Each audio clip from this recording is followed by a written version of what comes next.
হেব্বি মিষ্টি আম। হ্যালো বন্ধুরা, আশা করি আপনারা সবাই ভালো আছেন। অবশ্যই কয়েকদিন শুধু ফাস্ট ফুড খেয়ে আর ভালো লাগছে না, মন চাচ্ছে একটু ফল খাই। তাই আজকের চ্যালেঞ্জ হলো জুসি ফ্রুট ভার্সেস মি।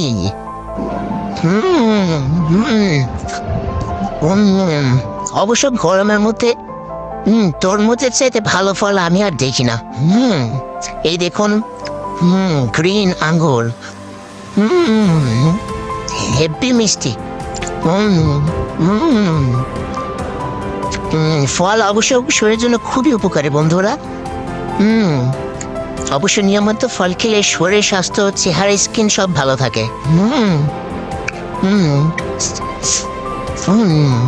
আঙুরগুলো হেব্বি ভালো কোয়ালিটির, তাই খুবই সুস্বাদু। Which fruit is your favorite? Let me know by comment. Thank you.